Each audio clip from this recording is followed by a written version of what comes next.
ये देखें आपके वर्ल्ड ट्रेड, ये वीडियो जरा देखें, ये वर्ल्ड ट्रेड ऑर्गेनाइजेशन जो है उसकी चीफ है जो जाती है मोदी जी के पास और कहती है मुझे आप अपना ऑटोग्राफ दे दें।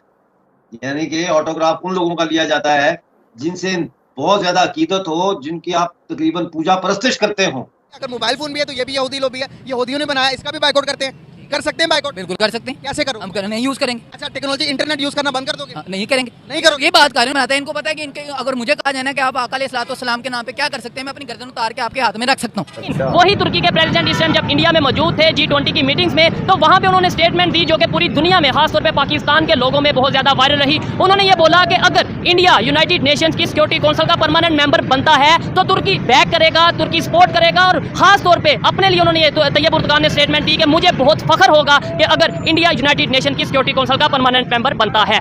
जब भारत के अंदर G20 कॉन्फ्रेंस हो रही थी उस वक्त पाकिस्तान जो है वो TTP के साथ चित्राल की पहाड़ियों में लड़ रहा था, और अभी भी कहा जा रहा है कि 500-600 बंदा अफगानिस्तान से पाकिस्तान में घुसा और उन्होंने हमला शुरू कर दिया, और वो अभी तक जारी है। वो 6 सितंबर से लेके आज 12 सितंबर हो रही है, अभी भी कुछ लोग मौजूद हैं। मैं तो चाहता हूँ कि हमारी कौम डंडे के आगे सीधी है। हम लोग मोहब्बत के कायल नहीं है। जो इक़्तिदार में बैठे हैं, अगर उन्होंने होश के अभी नाखून नहीं लेने तो मेरे ख्याल में इस मुल्क का जो है ना अल्लाह ही हाफिज है। दोस्तों, जय श्री राम। तुर्की के राष्ट्रपति रेसेप तैयब ने रविवार को कहा कि अगर भारत जैसे संयुक्त राष्ट्र सुरक्षा परिषद का स्थायी सदस्य बनता है तो उनके देश को गर्व होगा। एर्दोगन ने कहा कि सभी गैर P5 सदस्यों को बारी बारी से सुरक्षा परिषद का सदस्य बनाने का अवसर मिलना चाहिए। वहीं एक मीडिया ब्रीफिंग में सवाल का जवाब दे रहे थे तुर्की के राष्ट्रपति ने प्रधानमंत्री नरेंद्र मोदी के साथ द्विपक्षीय वार्तालाप भी की। जो P5 या सुरक्षा परिषद के 5 स्थायी सदस्य हैं वह है चीन, फ्रांस, रूस, ब्रिटेन और अमेरिका। इस संदर्भ में तुर्की के राष्ट्रपति ने कहा दुनिया 5 से कहीं बड़ी है।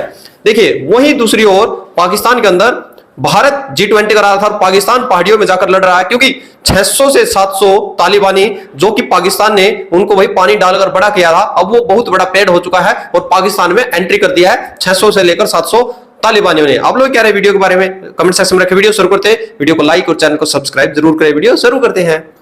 आप बिरसी साहब कैसे देखते हैं कि मुस्लिम वर्ल्ड ऑब्वियसली पाकिस्तान को छोड़ रही है? मोहम्मद बिन सलमान ने पाकिस्तान आना था, फिर पता चला नई डेट्स आ रही हैं, कुछ उन्होंने कहा होमवर्क कंप्लीट करें, तो ये भी एक चीज़ है। लेकिन इसको आप कैसे देखते हैं कि मोहम्मद बिन सलमान इस मौके पे नरेंद्र मोदी का शुक्रिया अदा कर रहे हैं कि आपने हमें ब्रिक्स में बुलाया, मेंबर बनाया, आपने हमें आज एक दिन अलहदा रख के पूरे G20 से अलहदा प्रोटोकॉल दिया और ये मोदी साहब के खाते में डाल रहे हैं। और तीसरा ये जो अहम बात है बरीद साहब कि वो कह रहे हैं हमारा आपका हिस्टोरिकल कोई जो है डिसएग्रीमेंट नहीं रहा। ये उन्होंने टर्म इस्तेमाल किया, हिस्टोरिकल डिसएग्रीमेंट कोई नहीं हुआ, which is specifically obviously related to Pakistan. और एक और बात बरीद साहब उन्होंने की है, दैट इज रिगार्डिंग टेररिज्म।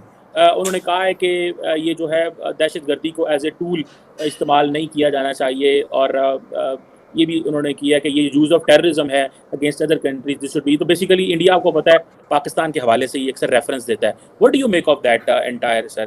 तुर्की की बात करें जिसे हम अपना बहुत ही अच्छा दोस्त भी समझते हैं और तैयब उर्दगान को अपना हीरो समझते हैं यहाँ के पाकिस्तान के लोग, उन्होंने अभी स्टेटमेंट दिया इंडिया में जाके कि भाई अगर इंडिया यूनाइटेड नेशंस की सिक्योरिटी काउंसिल का परमानेंट मेंबर बनता है तो हमें फख्र होगा, यानी तुर्की को फख्र होगा। क्या समझते हैं, आपको क्या लगता है कि जिस तरीके से तुर्की ने स्टेटमेंट दी है, सऊदी अरब जो है वो इंडिया के साथ रिलेशन बेहतर कर रहा है, इजिप्ट रिलेशन बेहतर कर रहा है, ये सारे इस्लामिक कंट्रीज तो वहाँ पे जा रहे हैं और आने वाले टाइम पे परमानेंट मेंबर बन जाएगा इंडिया?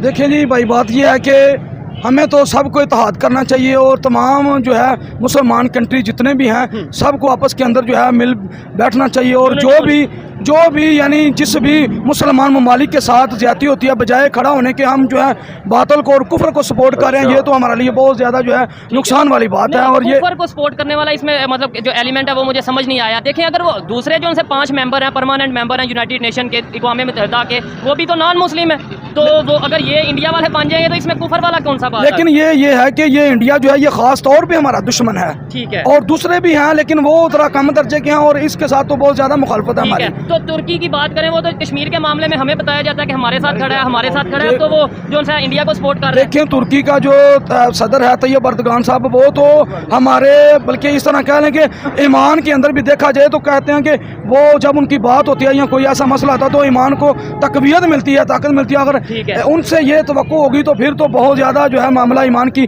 और ज़्यादा कमज़ोरी हो सकती है। ये तो उसको तो इस तरह बिल्कुल नहीं करना चाहिए। हम तैयब अर्दगान को अपना हीरो मानते हैं ना, बिल्कुल बच्चा मानता है, मतलब अपना रोल मॉडल। अगर वो लोग सपोर्ट कर रहे हैं इंडिया को, तो फिर इसका मतलब है हमें भी तैयब अर्दगान को फॉलो करके इंडिया को सपोर्ट करते हैं यूनाइटेड नेशन की। इस तरह नहीं हो सकता, क्योंकि हम तो सबसे पहले हम तो मुसलमान हैं, सबसे पहले हम मुसलमान हैं और कलमा ला इलाहा इल्लल्लाह मोहम्मद रसूलुल्लाह पढ़ने वाले हैं, और इस वजह से हम भाई भाई हैं। अगर इस कलमे की तमीद नहीं रहेगी तो फिर हम किसी को सपोर्ट क्या कर सकते हैं। करीम ने इरशाद फरमाया, नबी मैं क़यामत उस वक्त तक कायम नहीं करूँगा जब तक नंगे सर नंगे पाँव वाले कबायली बुत प्रस्तों से नहीं मिलेंगे। इन्होंने सिनेमा घर बना दिए, बुत प्रस्तों के साथ मिलकर मंदिरों की इफ्तिताह कर दी। अब दीन जो है वो उस वक्त तक नहीं आएगा जब तक हम सब लोग गरीब नीचे से उठ के दीन के लिए नहीं लड़ेंगे। आप समझते हैं कोई दौलतमंद बंदा, कोई रईस आदमी जिनके कमोड़ सोने के हों, जिनके शिंक सोने के हों, जिनके बाथिंग करने वाले वो टब सोने के हों, वो लोग दीन की खिदमत करेंगे, वो लोग आपकी मदद को आएंगे। पाकिस्तान की मदद के लिए कोई फरिश्ता नहीं उतरेगा, आवाम को उठना पड़ेगा हमारी अपनी कौम को जिंदा करना के लिए। जहाँ पर सवाल पूछूंगा, इस्लाम कहाँ से आया था? पाकिस्तान से या मुल्तान से या सऊदीया से? इस्लाम सऊदीया से भी नहीं आया, इस्लाम फ़लस्तीन से भी नहीं आया, ये अल्लाह करीम ने भेजा नबियों के थ्रू। अगर उन्होंने वो खिता मुंतखब किया मेरे रब ने तो किसी वजह से किया, क्योंकि खाना काबा की बुनियाद वहाँ पे रख दी रब ने। बिल्कुल सही बात है। इसलिए आज वो दुनिया के अंदर तरक्की कर रहे हैं, डेवलपमेंट की तरफ जा रहे हैं, दुनिया उनकी इज्जत कर रही है। अगर हम इतने ही अच्छे मुसलमान हैं पाकिस्तान, अगर हम इतने ही दीन को अच्छा फॉलो करते हैं तो आज हमें तरक्की भी कर लेना चाहिए था। आज हम तरक्की की तरफ क्यों नहीं जा रहे? आज हम पस्ती की तरफ क्यों जा रहे? हाँ जी, यहूदियों का कायदे-ए-आज़म वो इलामा इकबाल साहब का शेर याद है, मोमिनों को कौन सा बताएं? काफिरों को दिया खजीना ज़हूर, मोमिन से फ़कत एक वादा हूर, वो भी वादा किया, पक्की बात नहीं है। अच्छा। तो आप क्या समझते हैं कि नबी पाक सल्लल्लाहु अलैहि वसल्लम को अल्लाह की ज़ात ने इरशाद फरमाया, नबी इन लोगों को मत देखनो, इनको कह दो अपने उम्मतियों को कि ये लोगों को हीरे जवाहरात में लदा हुआ देख के कभी ख्याल ना करें कि मेरी रहमत इन पे नहीं है। उनको मुझे तो दिया है। आप मुझे बताएं, पैसे जरूरी है या नहीं कमाना? इस वक्त तो रिज़्क कमाना ज़रूरी है। पैसे कमाना जरूरी है या नहीं मईशत को आगे लेके जाने के लिए? आज इंडिया की मईशत दुनिया की 5वीं बड़ी मईशत बन गई, 4थी बड़ी मईशत बनने जा रही है। आज हमारा इंडिया अगर आगे है ना तो उनका बच्चा बच्चा मेहनत करता है। हम क्यों नहीं करते? हम तो सिर्फ पुरानी बातें। हम लोग दाता साहब बैठ के लंगर लेने आते हैं सिर्फ मुफ्त खाने के। यहाँ पर बात हो रही है हिंदुस्तान सुपर पावर बनेगा या नहीं बनेगा। यहाँ पर हमारी बात हो रही है कि कल को हम सर्वाइव कर सकते हैं या नहीं कर सकते। क्या लगता है कि आपको यही हालात रहे? अभी सऊदीया भी चला गया, दुबई भी चला गया, अभी G20 हुई हिंदुस्तान के अंदर, हिंदुस्तान के पाँव मजीद मजबूत हो गए दुनिया के अंदर, उन्होंने अपना इक्का मनवा लिया है। तो भाई हमारा क्या होगा? क्या हम मजीद सर्वाइव कर सकते हैं? क्या हम मुकाबला कर सकते हैं इंडिया का इन हालात में? यजीद भी 53 मुल्कों का सरबराह था, मौला हुसैन के साथ कर सका वो मुकाबला। सर उनके जज्बात बहुत बुलंद थे। आप वो बात ना करें, हम वो नबी के नवासे थे। तो आप लोगों ने देखा कि भाई पाकिस्तानी कैसे दोहरी बातें कर लेते हैं। यानी कि देखिए, एक तरफ तो वो जहां पर तुर्की की भाई इतना, क्योंकि भाई तुर्की उनको बहुत सारी एड्स देता रहता है, और वही पाकिस्तानी है। आपको याद हो ऑपरेशन दोस्त एक बार भारत ने चला था जब तुर्की में है जो अर्थक्वेक आया था, तो उस समय पाकिस्तानियों ने जो तुर्की ने उनको ऐड दी थी जब पाकिस्तान के अंदर बाढ़ आई थी, तो वही नुकानू सामान सारा का सारा तुर्की के लिए पहुंचा दिया था।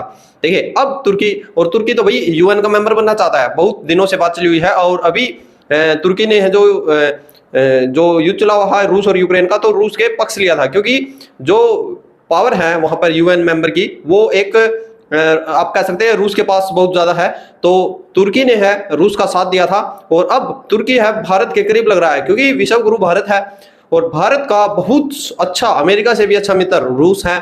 तो कहीं ना कहीं जो तुर्की है उसको पता लगाया है कि भाई आप रूस से अच्छा आप इंडिया से बात करें, और इंडिया आपके इस काम को करेगा। और अब देखिए पाकिस्तानियों ने भाई क्या किया इस चीज में, कि जहां पर ये बोले कि भाई हम तुर्की के साथ साथ चलेंगे, और जब उनसे कहा जाता है कि भाई तुर्की तो भारत की तरफ जा रहा है, तो वहां पर उनका आ जाता है इस्लाम आगे, और तुरंत वहां से यू टर्न ले लेते हैं पाकिस्तानी। तो आप लोग क्या रहे हैं इस वीडियो पर, कमेंट सेक्शन में रखें, वीडियो को लाइक करना ना भूले, चैनल को सब्सक्राइब करें। जय हिंद, जय भारत, जय श्री राम।